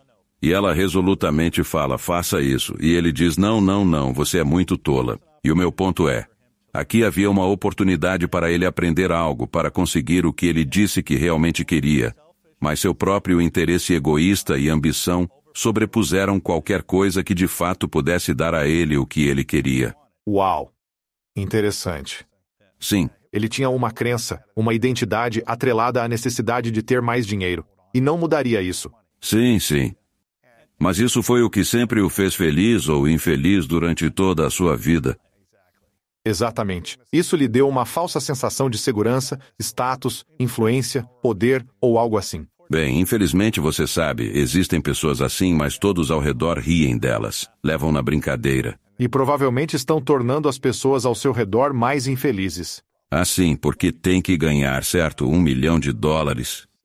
Uau! Superar todos. Sim. E isso é uma coisa muito clássica. Na verdade, não estou criticando Warren Buffett, mas quero dizer, há uma história que sua esposa escreveu que dizia que ele nunca esteve interessado no dinheiro. Ele estava interessado em vencer o jogo. O jogo de ganhar. Certo, certo. E não é sempre sobre vencer. Às vezes é sobre cuidar dos outros, entender as pessoas, ser útil. Imagine alguém que tem esse grau de riqueza, o que ele poderia ter feito para, digamos, financiar um orfanato ou ajudar as pessoas que não podem pagar por comida e pelo que precisam, sabe? Teria sido algo mínimo. Pequeno comparado ao que ele tinha. Sim, verdade. Essa ideia de identidade, sabe? Começamos a construir nossa identidade quando crianças, na adolescência e nos nossos 20 anos. Como começamos a identificar o que realmente é a nossa identidade e como isso está nos empoderando ou desempoderando na busca por concretizar nossos desejos? Bem, o problema principal é que, para muitas pessoas, a questão é que elas têm problemas de vínculo e apego que foram profundamente impressos nelas. Ansiedade antiga ou apego ou... E assim eles não apreciam. Olhe, quando você está crescendo com 7 ou 8 anos de idade, você não entende isso. Mas esse tipo de conexão, sabe, elas ficam profundamente enraizadas. E você as leva consigo. Portanto, tem que se esforçar para entender. Por exemplo, tenho certeza de que alguns ouvintes devem pensar: agora tenho uma pequena noção. Porque estou sempre escolhendo o mesmo tipo de parceiro errado.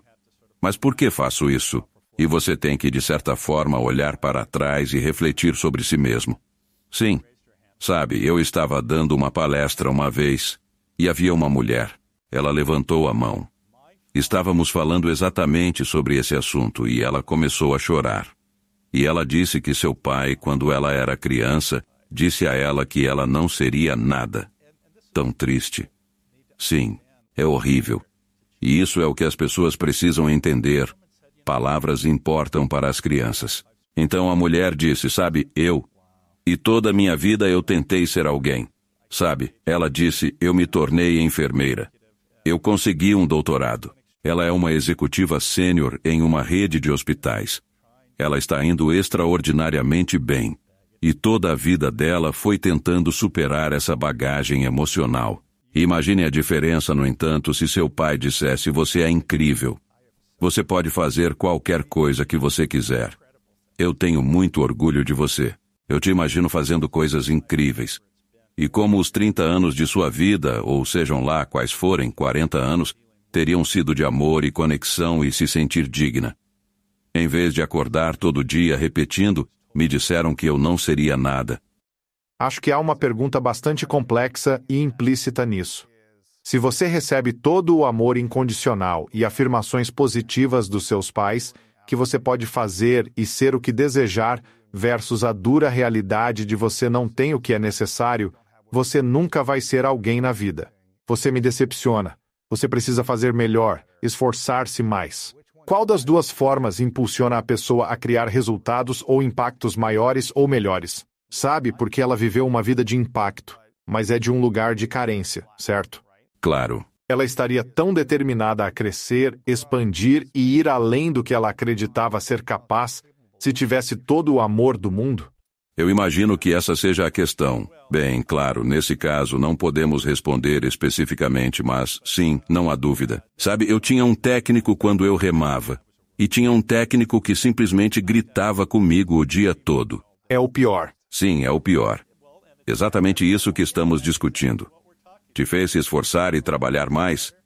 Ou só sentir que o cara é um babaca? Odeio esse cara. Eu estava percebendo.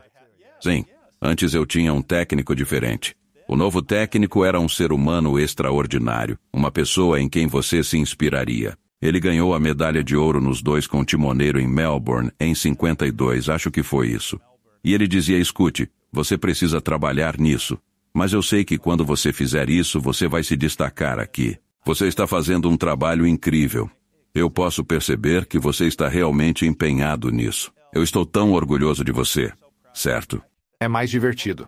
Sim, você consegue um resultado semelhante. Porém, é como se alguém com uma mochila te apunhalasse pelas costas a vida inteira, dizendo, vá em frente. Em contraste com quem te abraça e envolve, expressando seu amor. Pode-se ter resultados incríveis de pessoas extremamente cruéis, mas não é uma estratégia a longo prazo. E não é uma vida saudável. Não. Sabe, provavelmente há muito estresse, ansiedade e dor crônica que você está carregando com essa energia, com essa vibração sobre a qual fala no livro. E quando entramos em estado de fluxo, somos capazes de criar mais abundância de maneira harmoniosa. Exatamente. Não de forma cansativa e persistente para alcançar algo, sentindo-se exausto ao chegar. Sim. Então, em vez de sentir realização e pensar, esse cara eu mostrei para você, você está lá pensando, Deus, como estou feliz por ter. Deus, que sensação boa. Estou tão feliz por ter conseguido fazer isto. É uma coisa completamente diferente. E eu esperaria que as pessoas quisessem o outro caminho. O de positividade e encorajamento e não alguém te impulsionando. E este é um dos problemas na América corporativa, certo? Você tem chefes que pensam que criar medo motiva e até certo ponto motiva. Sabe, tem uma história ótima sobre um cara. Qual era o nome dele? Carnes, não me lembro. Acho que era Jeffrey Carnes. Ele estava na Austrália. Mas ele dá um exemplo interessante. Ele disse que fizeram uma avaliação 360 na empresa. Tenho certeza que você conhece isso, sim. Eles avaliaram todo mundo. Ele disse que vieram compartilhar os resultados com ele. Ele está contando à esposa, sim, vieram compartilhar os resultados. Eles o disseram que, em toda a história deles, ele era o pior CEO que já tinham visto. E ele disse que eles lhe disseram que seus empregados tinham medo dele e que ele estava criando um ambiente insalubre, e por aí vai. E ele diz isso à esposa e se pergunta, o que você acha disso? Acredita nisso? Estou pensando em demiti-los. E ela diz, por que você faria isso? Eles estão absolutamente corretos. E ele fica, o quê? E ela disse, estou te dizendo isso há 20 anos e você não me escutou. Ela disse que ele precisava parar e refletir sobre isso. Então ele passou por uma análise de 2 anos com terapia e acabou conhecendo um monge budista e começou a praticar meditação. Eles fizeram uma reavaliação alguns anos depois. E agora eles tinham uma das maiores taxas de retenção, uma das maiores taxas de produtividade, um dos maiores valores para os acionistas, liderando com compaixão, consideração, bondade como motivador versus o medo como motivador. Isso é lindo. Uma das coisas que você oferece é esse processo de 6 etapas, e uma das coisas na etapa 6 é sobre deixar de lado essas expectativas e estar aberto ao maravilhoso, estar aberto às maravilhas, aos mistérios do mundo, quando as coisas virão até você. Talvez seja diferente do que você originalmente queria, todas essas coisas diferentes. Por que é importante manifestar sem estar apegado aos resultados desejados e ao mesmo tempo estar aberto ao maravilhoso? Sabe, um dos grandes desafios é justamente esse. E volta à complexa questão do apego, porque uma vez que você se apega firmemente a algo, você tem uma visão pré-definida de como tem que ser, correto? Então, inevitavelmente, isso cria uma potencial decepção. E a natureza caprichosa da manifestação é que não acontece exatamente como você quer, porque o que você pode não perceber é que existem outros fatores competindo aqui. E às vezes você pode não apreciar isso, mas em um nível inconsciente, a decisão certa está de fato sendo tomada. Em um nível consciente, isso não é exatamente o que você pensava que era, e por isso você resiste, o que gera infelicidade. Outra coisa é o mesmo que ter um prazo rígido, como se algo urgentemente tivesse que acontecer até esse dia específico. No entanto, não funciona sempre assim. Apenas como exemplo, estive passivamente planejando um ambicioso festival mundial de compaixão, que é sem dúvida uma parte enorme disso, certo? Por longos 13 anos estou nesse projeto. Estou decepcionado com algo? Definitivamente não. Não aconteceu. Ainda não aconteceu, mas vai acontecer. Sim, e isso também é otimismo disposicional. Eu tenho uma crença absoluta de que isso vai acontecer. Aliás, como mencionei um pouco antes, eu estava com Kailash Satyarthi, que é um Nobel da Paz, ontem, e estávamos falando sobre esse mundo. A compaixão surgiu. Então ele disse, por que não juntamos nossas forças e fazemos isso acontecer? Isso é legal, não é? Então, sabe, é um processo e não funcionou de forma alguma conforme o cronograma que eu tinha imaginado, mas eu não estou desapontado ou deixo de acreditar que vai acontecer. Caso contrário, eu ficaria lá sentado pensando, sou um fracasso. Você sabe, isso deveria ter acontecido 10 anos atrás. Por que não aconteceu? É como tudo mais que eu faço. Eu sou um perdedor, certo? Em vez de dizer que vai acontecer, está lá. As coisas não se juntaram todas para permitir que isso acontecesse. E mesmo que não aconteça exatamente como eu imaginei, se acontecer, é uma coisa extraordinária. E assim eu acho que você tem que olhar dessa maneira, caso contrário você está criando infelicidade para si mesmo. Claro. E por que fazer isso? E de novo, a vida não funciona desse jeito. É como, por exemplo, sentar e dizer, quero atrair essa mulher linda, ela tem esses atributos, etc, etc. E aí você visualiza a mulher loira. E então uma mulher de cabelos escuros aparece e tem todas aquelas qualidades e você diz, sai daqui, você não é loira. Sim, sim, certo, sim. Então não funciona do jeito que você quer. O que você diria, sabe? Algo em que devemos pensar ou fazer logo de manhã para nos preparar para um ritmo diário de manifestação. Existe algum mantra? Existe um processo? Existe uma maneira de pensar, uma maneira de sentir, uma maneira de agir? Tem algo em que devemos acreditar assim que acordamos ou pela manhã? Bem, o que eu faço pode não funcionar para todos. E todo mundo tem uma biologia diferente. Eles têm uma maneira diferente de ver o mundo, e eu tenho a minha. Agora vou contar o que faço para me centrar pela manhã. Mas isso prepara o terreno para manifestar. E o que quero dizer com isso é que estava falando sobre ter um estado mental de estar a serviço dos outros. Minha prática todas as manhãs é que acordo e digo, todas as manhãs, isso é um exagero. Não é todas as manhãs. É a maioria delas. Sabe, é engraçado, não sei se você já viu, sabe, o filho de Deepak Chopra fez um filme sobre ele e Gotham. Sim, Gotham Chopra. Isso mostrou que o pai deveria estar meditando. E ele estava tipo sim, sim, sim. Na verdade, eu conheço bem o Deepak. Mas enfim, o que eu geralmente faço é sentar tranquilamente na cama e fazer um profundo exercício de respiração. Porque, como você precisa saber, isso te leva ao engajamento do seu sistema nervoso parasimpático, que é o modo descansar e digerir. Isso te torna aberto, te torna reflexivo, torna você mais criativo. Então, com isso em mente, eu penso profundamente no espanto e alegria deste mundo. E tem um ótimo livro que eu amo, escrito sobre o espanto de Dacre Keltner. Não sei se você conhece bem o Dacre, mas sim. Então isso prepara o cenário vendo o mundo por essa nova perspectiva de incrível admiração por estar aqui e a alegria de poder interagir nele. Então, nesse contexto, eu sigo um mantra de 10 letras. Isso realmente se desenvolveu quando fui pessoalmente convidado pela minha faculdade de medicina. o que foi uma honra incrível para mim, para dar a palestra da cerimônia do jaleco branco aos novos estudantes de medicina. Imagine o cara que nunca deveria fazer essa palestra muito prestigiada. Mas o que eu queria era inspirar esses alunos através de algo que fosse simples e fácil de lembrar, mas que os centraria em suas vidas daqui para frente, não apenas como médicos, mas como seres humanos. Então eram 10 letras do alfabeto.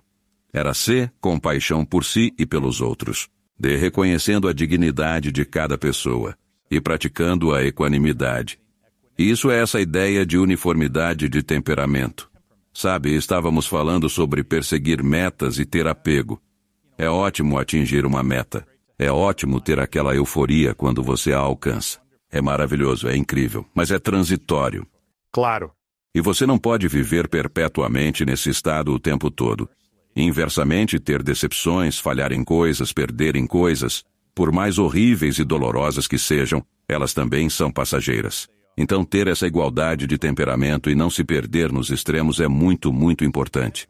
Além disso, se você refletir profundamente, o que mais te ensina? Não são os momentos altos. São as decepções, os desafios, as coisas que você teve que superar. Isso faz você ser quem você realmente é e cria uma resiliente fortaleza. Então, de alguma forma, pensar que você vai absolutamente evitar isso, em primeiro lugar, definitivamente não é saudável. Mas é justamente daí que vem tanto ensinamento vital. O outro aspecto, claro, é o perdão. E nós sabemos que quando você carrega emocionalmente emoções atreladas a um evento específico, ou a uma determinada pessoa, toda vez que você pensa naquele impactante evento, ou naquela pessoa, isso afeta você negativamente. Interessante. Portanto, quando você consegue não carregar esse peso ao liberá-lo, e isso não implica esquecer o que lhe fizeram, compreende que manter essas memórias não é saudável, sendo assim é liberto. E claro, ter gratidão é das coisas mais poderosas e realmente importante. E existe uma imensa quantidade de pesquisa que demonstra que ter um diário de gratidão ou escrever durante as noites 3 coisas pelas quais você é grato, porque o que as pessoas esquecem é, de fato, provavelmente todos ouvindo este podcast. Você não se dá conta de que metade da população mundial vive com menos de $2,50 por dia. Louco, né? É horrível. E quando você olha para a sua vida, você é de fato abençoado. É engraçado como neurocirurgião, sabe, eu tive situações em que, digamos que alguém sofre um acidente e se torna paraplégico. E claro que eles dizem isso é horrível, minha vida está arruinada. Eu digo, olha, vou te levar na sala ao lado com um cara que é um tetraplégico dependente de ventilador. Não pode mexer nada. Está num tubo de respiração e nada mais. E então eles dizem, certo, é uma questão de perspectiva. É uma questão de perspectiva. E essa questão é, você tem a escolha da perspectiva com a qual olha o mundo. Sim, vamos ver, estávamos na era da gratidão, humildade. Agora, eu lhe asseguro, para um neurocirurgião, a humildade é um dos desafios. Você deve permanecer humilde quando acha que sabe. Exatamente. Bem, você sabe, ser um neurocirurgião ainda é uma das profissões em medicina que é, em teoria, muito respeitada. Mas, enfim, humildade, compreensão, você não é mais importante do que ninguém. E daí representa a integridade e os valores que determinam seu comportamento. Se você quer chamá-los de regras para seguir na vida, já é o reconhecimento da justiça, o que significa que temos a responsabilidade de cuidar daqueles que são vulneráveis. G é simplesmente ser gentil com os outros, não tem a ver com sofrimento. Compaixão tem, por definição, o reconhecimento do sofrimento com um desejo motivacional de aliviar isso. Então, gentileza é apenas ser uma boa pessoa. E claro, o que contém tudo isso, e isso é o amor. É verdade. Isso foi parte da minha palestra na cerimônia do jaleco branco. O que eu uso todos os dias na minha própria vida. Agora vou contar uma história interessante sobre isso. Eu fiz essa palestra e 1 ou 2 meses depois, acho que foi postada no YouTube ou algo assim, uns meses depois, uma mulher entrou em contato comigo e disse, eu ouvi aquela palestra. Eu li seu livro, que eu falo sobre isso no meu primeiro livro, Dentro da Loja Mágica. E ela disse, eu sou a diretora espiritual do maior abrigo para pessoas em situação de rua nos Estados Unidos. Sou uma pessoa de fé. Meus amigos me enviaram todos os livros, mas eu estava extenuada no meu trabalho e não aguentava mais. E eu tinha pedido demissão. Ela disse, eu li seu livro. Eu ouvi aquela palestra. Isso me deu forças para voltar ao trabalho, o que eu fico tipo, meu Deus, que lindo, certo? Um mês depois, ela me envia outro e-mail e diz, sabe, eu tenho que contar a história. Eu estava contando para minha melhor amiga sobre isso, e ela tem uma filha chamada Ginny. E Ginny tem 12 anos e faz contas. E Ginny fez um conjunto de 10 contas de madeira que cada uma representa uma dessas letras do alfabeto. E ela adicionou uma conta dourada para representar a regra de ouro. Você se importaria se vendêssemos estas para apoiar o abrigo para pessoas em situação de rua e nós termos um centro pela paz lá? Com certeza. Alguns meses depois, ela me enviou outro. Ela era como uma perseguidora. Ela me mandou outro e disse, sabe, isso foi tão poderoso. Eu fui em frente e criei um vídeo no YouTube. Posso postar? E ele mostra uma garotinha fazendo essas contas com uma música linda. E ela está falando sobre esta prática. E então ela postou. E resumindo a história, nós nos tornamos amigos. Eu acabei indo ao abrigo para sem-tetos, visitei o local e dei uma palestra na igreja ou um sermão, como algo particularmente religioso.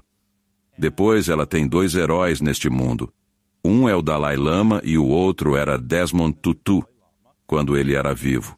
Então, como eu acho que você sabe, eu costumava ser o presidente da fundação do Dalai Lama. Ele é o benfeitor fundador do centro que eu dirijo em Stanford.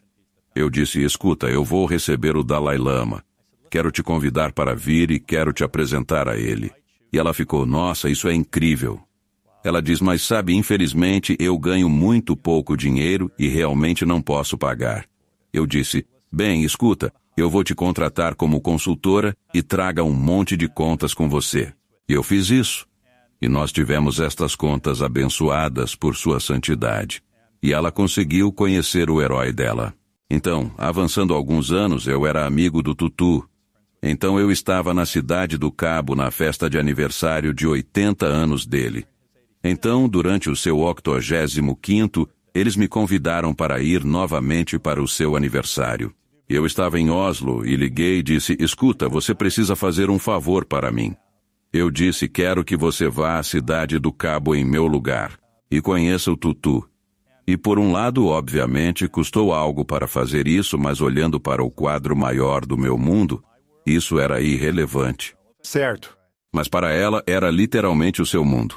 Exatamente. E você vê. Isso exemplifica perfeitamente o que cada um de nós pode fazer ao simplesmente realizar um ato simples e gentil. E pode ser dizer um sincero olá, pode ser segurar a porta aberta, pode ser sentar com alguém que se sinta sozinho, pode ser comprar uma refeição quente para uma pessoa sem teto. E a verdade é que o benefício que você obtém com isso é tão poderoso e inestimável. Sua santidade diz, se você quer fazer os outros felizes, seja compassivo. Se você quer ser feliz, seja compassivo. Para fazer os outros felizes, seja compassivo. Para ser feliz também. Sim. Porque sabemos que quando você se importa, quando você é compassivo, tem um efeito muito positivo na sua fisiologia, pois você passa a engajar o seu sistema nervoso parasimpático. A função cardíaca melhora, a função vascular periférica melhora, a expressão de proteínas inflamatórias é diminuída, o sistema imunológico é potencializado, os níveis de cortisol são reduzidos. Então há toda uma cascata de eventos. Além disso, quando você é gentil e compassivo, os centros de recompensa e prazer são estimulados. Sabe quem não gostaria de ser assim? E é isso que as pessoas às vezes esquecem. Uau! A maioria esquece de ser compassiva consigo mesmo. E essa é a questão do que estamos falando. Mágica da mente, a neurociência da manifestação muda tudo. É extremamente poderoso.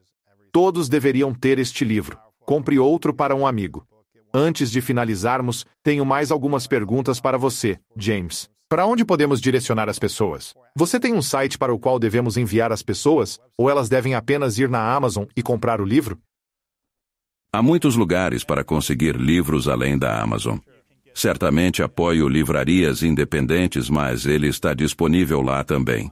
Pode ser publicado ou comprado pela Penguin Random House com meu nome e título. Contudo, é encontrado em qualquer lugar e pode ser vendido em todo canto. Você tem um site para mantermos contato ou nos conectarmos? Sim, é o jamesr.teamd.com e todo o meu trabalho está lá. O outro livro que mencionei brevemente foi o... E nós oferecemos cursos sobre autocompaixão e compaixão, assim como programas corporativos e programas para primeiros socorristas, policiais e coisas do tipo. Legal. Isso acontece no CC. E, na verdade, outro projeto excepcional que realmente me empolga é que, nos últimos anos, tenho me dedicado inteiramente na criação de um aplicativo de saúde mental, porque muitas pessoas estão sofrendo de estresse, ansiedade e falta de autocompaixão. E o particularmente interessante é que, especialmente os adolescentes, são tanto sofrendo que não há terapeutas suficientes para cuidar de todas essas pessoas. Mas a realidade é que a maioria das pessoas sofre apenas por viver no mundo moderno. Não é depressão resistente a medicamentos. É apenas o estresse e a ansiedade de viver no mundo moderno. Porque, como estamos falando sobre as zonas azuis, estamos bem diferentes no mundo moderno. Então, o que ele faz é usar um motor de avaliação emocional para analisar a expressão facial, a análise da voz e o contexto da fala, conectado a uma base de conhecimento de IA. Conversacional sobre terapia focada na compaixão e psicologia, que então é conectado a um avatar humano que conversa com você. E o que sabemos é que ter uma breve conversa como 10 minutos quando alguém está se sentindo estressado e ansioso, a própria natureza de uma conversa pode diminuir significativamente esses sentimentos. E o interessante é que muitas pessoas têm medo de serem julgadas. Sentem vergonha. Sim. Conversar com um avatar que é compassivo, empático, sem julgamentos e aceitador é muito poderoso. Isso não visa te separar das pessoas, mas sim apoiar para que siga em frente e tenha conexões melhores. E está disponível 24 horas por dia, 7 dias por semana. Ao contrário do seu terapeuta que, como você sabe, ou deveria dizer, eu não sei, talvez você não tenha um terapeuta, mas a maioria das pessoas tem. Claro. Você sabe, após as 17 horas informam que, em emergência com risco de vida, ligue para a emergência. Se estiver estressado e ansioso, não querem ouvir isso. Contudo, a empresa chama-se Happy. Estou muito animado com isso. Quando vai acontecer? Podem se inscrever gratuitamente. Legal. Permitimos que as pessoas o usem para receber feedback. Se o experimentarem, por favor, envie-me uma mensagem. Isso é algo bom, pois queremos aprimorá-lo e é surpreendente o tipo de conversa que pode surgir. Feliz inteligência artificial. Confira isso também. Algumas perguntas finais, James. Uma delas, a pergunta das 3 verdades, é um cenário hipotético. Imagine que você possa viver o tempo que desejar, criando, manifestando e servindo a humanidade como quer. E tudo o que deseja você manifesta até o fim. Mas por algum motivo, no seu último dia neste mundo, você tem que levar todo o seu trabalho consigo. Este livro, não teremos acesso a ele. Esta conversa não estará mais disponível. Tudo o que você criou, por algum motivo, foi para outro lugar. Nós não temos acesso. É um cenário e uma pergunta hipotética. Mas se fosse o seu último dia, daqui a muitos anos, e você só pudesse deixar para trás 3 lições para o mundo, e isso é tudo que temos de informação sua, do seu conteúdo, quais seriam essas 3 verdades para você que você compartilharia? Acredite em si mesmo. Cuide dos outros. Seja gentil consigo mesmo. Isso muda tudo na vida. Antes da última pergunta, James, agradeço sua contribuição que enriquece o mundo. Este tópico é fascinante para muitos, que sofrem e buscam uma vida melhor, mas desconhecem como criá-la. Assim, ao trazer pesquisas de neurociência e lições práticas para este trabalho, compartilhando-as gratuitamente e criando um livro que pode orientar as pessoas, você está beneficiando o mundo. Eu realmente te agradeço muito pela valiosa contribuição que você está fazendo atualmente à humanidade. E sou imensamente grato também pela sabedoria e pelas lições que você sempre compartilha. Então, sinceramente, queria compartilhar isso com você. Eu que agradeço. Obrigado. Sim, gratidão. E minha última pergunta para você, James, é: qual é a sua definição de grandeza? A minha definição de grandeza é ser autêntico, entender a si mesmo e cuidar dos outros. Eis a magia. Obrigado. Agradeço. Então, frequentemente, se temos sonhos que não necessitam de interpretação porque você está caindo ou está voando e cai, ou está dando uma palestra, aparece nu, ou é o final da vida e está te confortando, ou simplesmente não há sentimento emocional nele.